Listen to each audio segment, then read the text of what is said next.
Vamos a compartir entonces lo que tiene que ver con identidad. Este es un texto que hemos preparado de manera grupal y bueno, hemos tratado de poner en él, ¿no?, los fundamentos o quizá por ahí, como dije recién, de manera más globalizada o generalizada, por así decirlo, lo que tiene que ver nuestra identidad, ¿no?, como pueblo de Dios. Dice así de la siguiente manera. Hay una pregunta que dice, ¿qué tan fundamentada es en su palabra? ¿Qué tan fundamentada en su palabra es nuestra salvación? ¿No? Hay muchos casos en donde se enseña, sobre todo en los movimientos de creyentes, muchos son los movimientos, ¿no? Y se enseña que por ahí, con simplemente decir que crees, con simplemente hacer a veces una oración de fe, con sinceridad y arrepentimiento genuino, ¿no?, pidiéndole al Señor que Él entre a nuestro corazón, se enseña mucho eso. Y simplemente con que Él entre a nuestro corazón, ya somos salvos, ¿sí? Ya con eso sería como una parte, como que basta, digamos, pero también que asistir a ciertos lugares, por ahí compartir ciertas liturgias religiosas, también es como que es considerado como suficiente, ¿no? Como que esto ya me hace salvo. Disculpe que por ahí, no sé dónde, si mirar acá o mirar por acá, ¿viste? Porque tengo la, ¿viste? Bueno, pero bueno, voy repartiendo la atención. Entonces, bueno, eso es lo que por ahí muchos movimientos tienen y es importante que por ahí sepamos si realmente nuestra salvación viene por ahí. En el libro de Santiago se habla de que los demonios también, dice, ellos creen, pero tiemblan. O sea, los demonios, todos estos que por ahí trabajan de una manera totalmente diferente, no bajo la voluntad de Dios, sino bajo su propia voluntad, ellos por ahí tienen la creencia de que Dios existe, ellos saben que Dios existe, pero tienen terror. Entonces, por ahí es fundamental que la idea de que decir yo creo y acepto al Señor es suficiente para yo tener la salvación es un poco reducido, ¿no? El margen es reducido.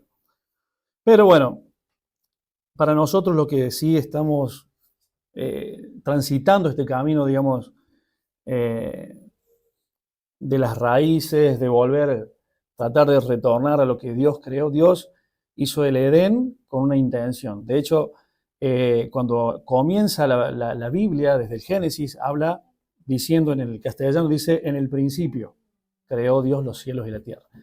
Pero para el hebreo la palabra en el principio es Bereshit. Miren qué rico que es el hebreo, porque si se desglosa la palabra Bereshit, ve que viene ya, toma una raíz de lo que es la palabra Bet, que es la segunda letra del alfabeto hebreo, y representa lo que es una casa, una tienda. Dios quiso enseñarnos que hay una habitación, un lugar en donde habitar justamente, y la palabra Reshit, que tiene que ver, o sea, para completar lo que es Bereshit, la palabra Reshit tiene que ver con lo primero, primeros frutos, lo mejor, digamos, como lo mejor no es lo que significa en sí, pero sí puede ser como que un adjetivo, digamos, porque él dio lo mejor, lo primero. O sea que si vamos desde el principio, tiene que ver con que él hizo una habitación, que sería lo que fue el jardín del Edén, hizo una habitación con lo mejor, con lo primero. ¿Para qué? Para que habitáramos nosotros. Esa fue la intención del Padre. ¿Qué pasó después? El ser humano corrompió y así, a lo largo de la historia, una y otra y otra y otra vez.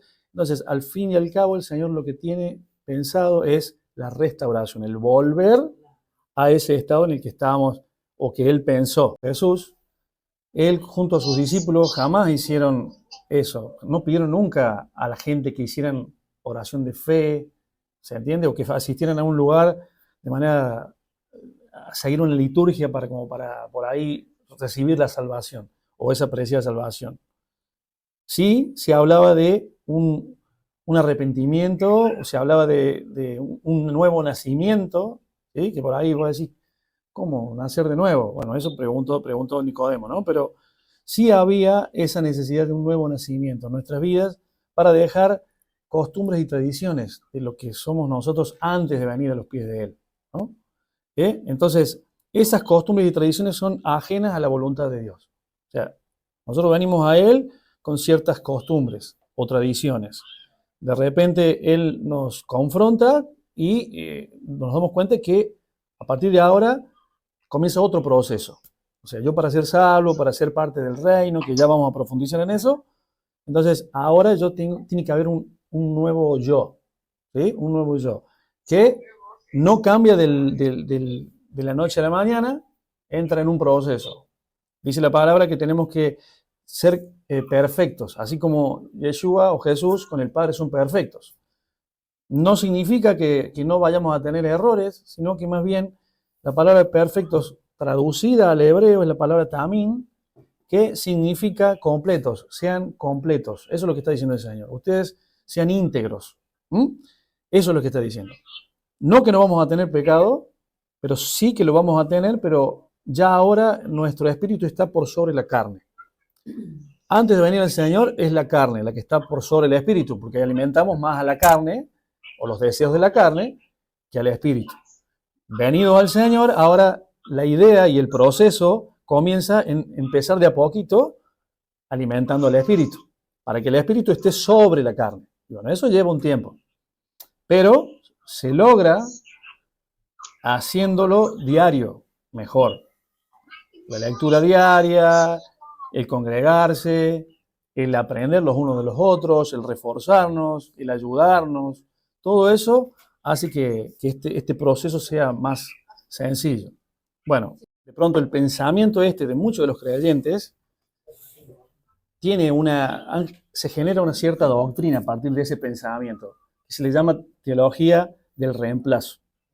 Se usa mucho ese término ahora en estos tiempos. Por ahí vamos aprendiendo juntos.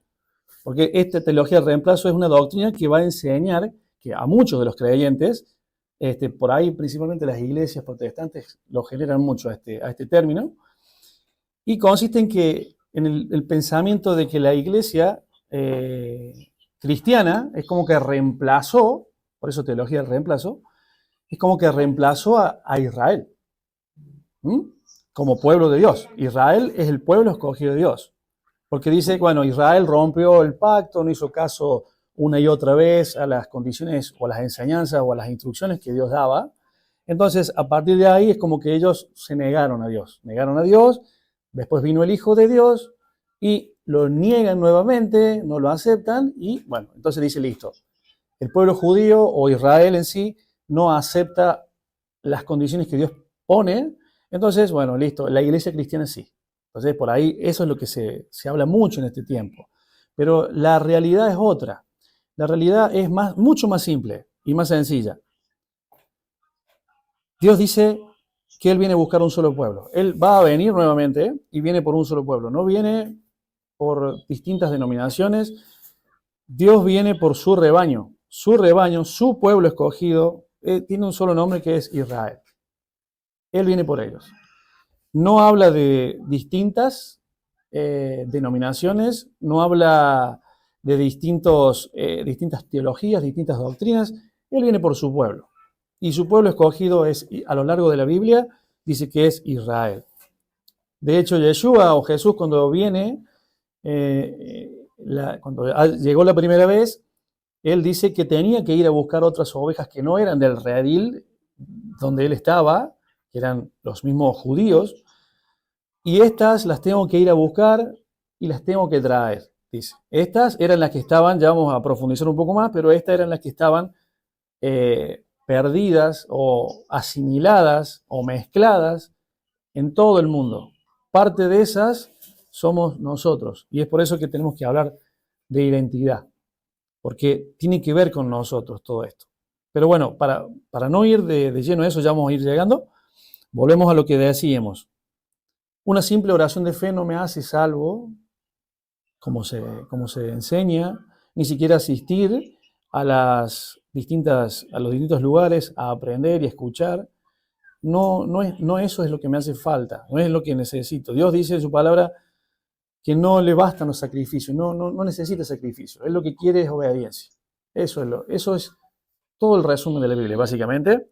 Desde Génesis, Apocalipsis, si hay algo que podemos rescatar de todo esto, es que Dios viene a buscar un pueblo, es que Dios quiere la obediencia de su pueblo. Esto. Si logramos esa obediencia, que comienza, como dijimos recién, en un proceso, hasta llegar a ser íntegros o completos, si logramos eso, ya el hecho de embarcarme en eso, significa que yo ya tengo el anhelo de ser parte de ese pueblo el que Él va a venir a buscar. Ahora, ¿qué pasó con nosotros? Bueno, ya vamos a llegar para entender qué es lo que pasó. Nosotros, mientras tanto, tenemos que entender que tenemos que hacer una práctica que tiene que ver con la palabra teshuvah en hebreo, que significa el volver, el retorno. Como dijimos hace un ratito, la idea del Génesis. ¿Cuál era la idea del Génesis? Dijimos recién. Dios había diseñado para el ser humano, para el hombre, una habitación con lo mejor. ¿Sí? Ve, Regit. Ve, Regit. ¿Sí? Ve, la habitación, Regit, lo primero, los primeros frutos, lo mejor. Lo mejor. Esa fue la idea de Dios para nosotros, para su pueblo. Habiten con lo mejor, en mi presencia. Pero ustedes decidieron hacer las cosas a su manera. Ahora, todo lo demás es un intento del Señor para que volvamos a eso, para restaurar. Por eso decimos teshuvah, tiene que ver con retorno, volver a las raíces, volver a lo que Dios pensó en un principio.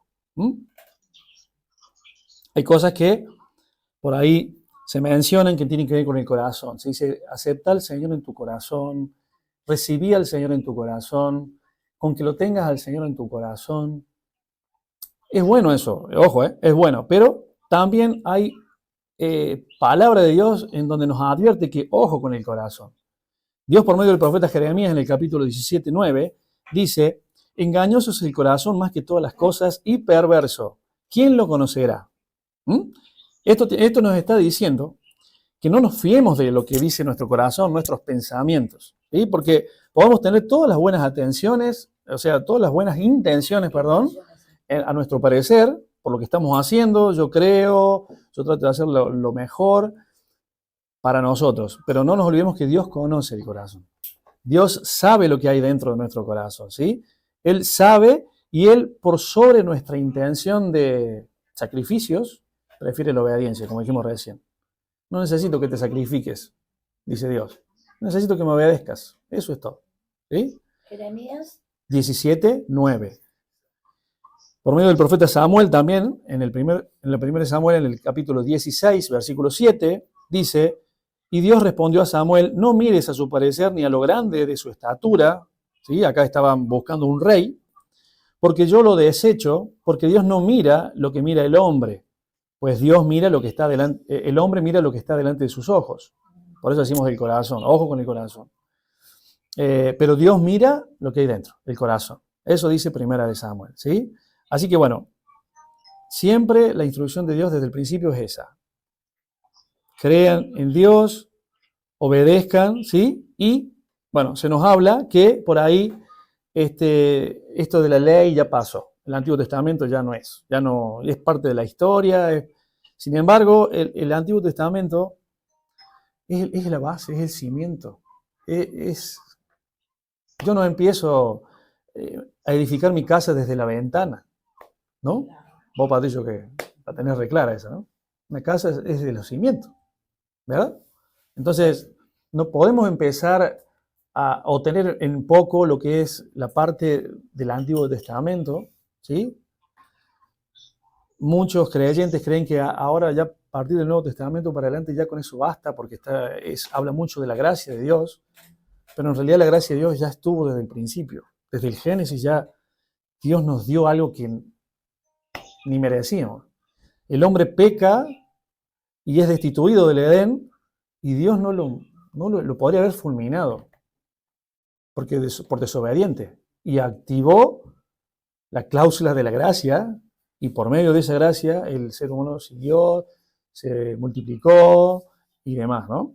Entonces, vemos que la gracia siempre estuvo, desde el principio. Efesios 2:8, en la carta a los Romanos, Pablo también hace mención porque dice, Romanos 6:14, porque el pecado no se enseñoreará de vosotros, pues no estáis bajo la ley, sino bajo la gracia. Y estos son pasajes que usan muchos creyentes para decir que ya no es necesario todo ese cimiento, todo ese Antiguo Testamento, ¿no? Efesios 2:8 también, porque por gracia soy salvo, por medio de la fe, y esto no es de vosotros, pues es don de Dios. Lo que pasa es que se ignora mucho, por eso es bueno profundizar y aprender, ¿no? Adquirir el conocimiento, porque se ignora mucho a lo que Pablo se está refiriendo, el apóstol Pablo se está refiriendo. Pablo en sus cartas muchas veces menciona la ley, pero no siempre es la ley de Dios, ¿sí? Hay muchas formas de no mencionar la ley, hay muchas leyes, ¿sí? Incluso hay una parte que menciona obras de la ley también, y muchos creyentes relacionan las obras de la ley con la ley que Dios dio en el monte Sinaí, pero en realidad nada que ver, ¿sí? Entonces, ley tenemos ley de pecado y muerte, ley del Espíritu, ley de justicia, la ley de los fariseos, las obras de la ley que mencionábamos recién, son entre tanto otras que Pablo utiliza en sus cartas, en las diferentes cartas que él tiene. Pero fíjense que recién leímos la carta a los Romanos en el capítulo 6, versículo 14, pero en Romanos 6, versículo 15 dice, también Pablo, ¿qué pues? ¿Pecaremos porque no estamos bajo la ley, sino bajo la gracia? Y él mismo dice, en ninguna manera. ¿Y qué es pecar? El apóstol Juan nos dice, ¿sí? En 1 Juan, en el capítulo 3, versículo 4, todo aquel que continúa pecando esta es una versión, en la versión K2 de la Biblia. Todo aquel que continúa pecando está violando la Torá, ¿sí? O los mandamientos del Señor, ¿sí? O los 5 primeros libros de la Biblia. En verdad, el pecado es transgresión a esas enseñanzas o instrucciones o los 5 libros primeros de la Biblia: Génesis, Éxodo, Levítico, Número y Deuteronomio. Entonces, ¿por qué? Nos lleva a una pregunta que tiene que ver con por qué todos entonces nos manejamos de manera tan libre o está tan alto el libertinaje y no obedecemos. Y simplemente porque las cosas del reino son simples, simplemente tiene que ver porque todos no somos ovejas. Hay una manera tan sencilla de simplificar todo. El Señor dijo, cuando Yeshua vino, dijo, el que conmigo no junta, desparrama. O sea, hay 2 opciones. O juntás o desparramás. También dice que va a venir y va a separar lo que es el trigo de la cizaña. 2 opciones. También habla de la luz, algunos están en luz y otros en tinieblas. Entonces, 2 opciones. No hay mucho. El libro de Apocalipsis, el capítulo 3, también habla de que Él va a vomitar de la boca a aquellos que están tibios, que no saben a ver si voy para la luz o por las tinieblas o junto o desparramo.